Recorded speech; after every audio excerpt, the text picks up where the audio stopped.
Hi, my name is Bill Hass. I'm CEO of Teamwork Technologies. We're a strategy and turnaround firm located in Chicago, Illinois, and I'm a past chairman of the Turnaround Management Association, so I know a little bit about turnarounds and turnaround concepts.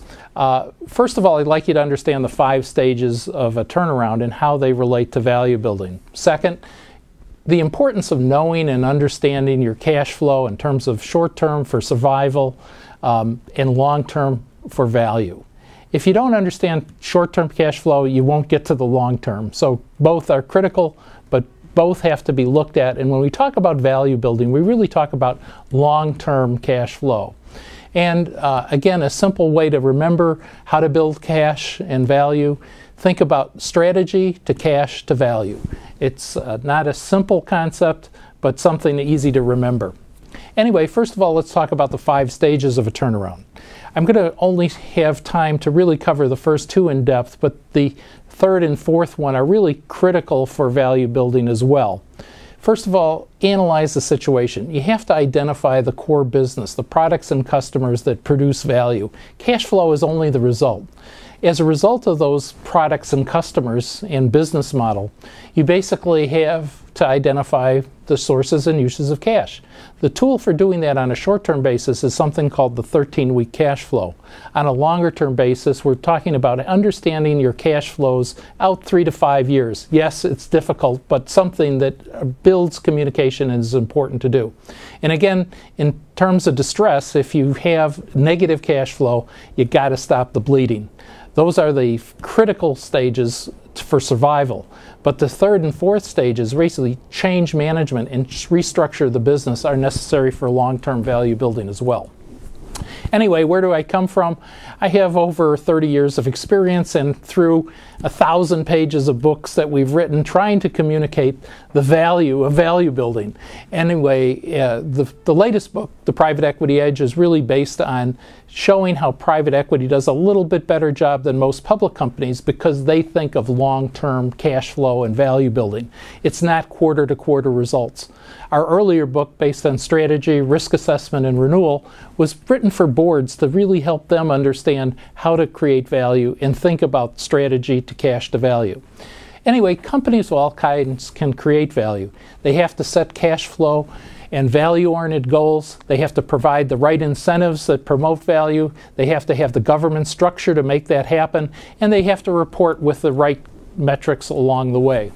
Anyway, if we had more time, we could talk about 12 principles, but we don't have a lot of time, so I'm going to focus on 2.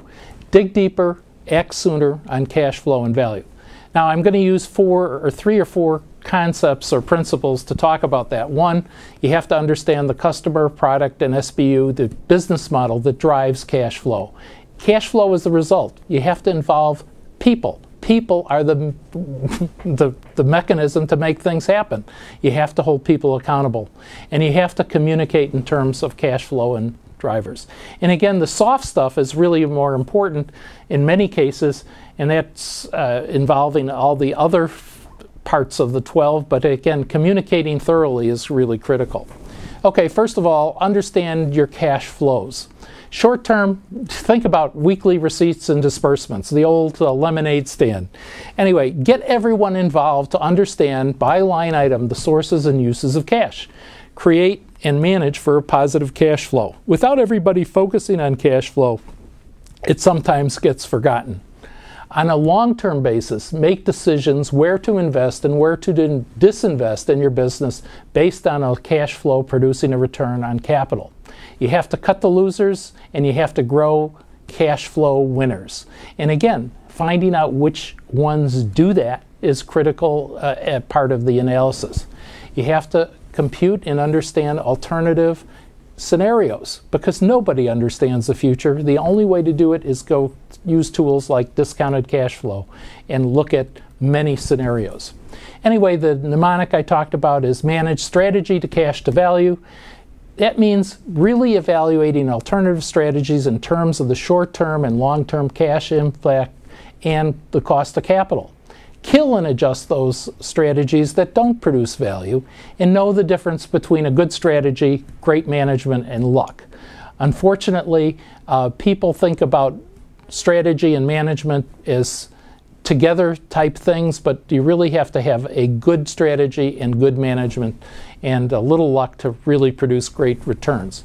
If you do all this correctly, you can analyze and look at your business in terms of cash flow builders and value builders and those value destroyers.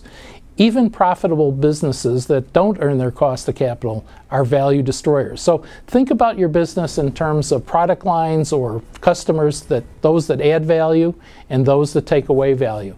Typically, the fastest way to produce value in a troubled situation is actually pruning the customer list. Some customers actually cost the company more than they are earning. So anyway, analyze your business, create a picture like this, and you'll know where to add value and where you'll take away value. Value building can be looked at as a journey. It's not something that takes 3 months or 6 months. It's a 5-year program. You got to start talking and thinking about intrinsic value and cash flow. Step 2, you involve people and have the right incentives, the right metrics. Step 3, you have to report on it on a constant basis. And if you're lucky enough to do all those 3 steps, you'll achieve top value status, which means earning a return in the high teens or 20%. Thank you. This has been a great opportunity to share some ideas. Look forward to the next session.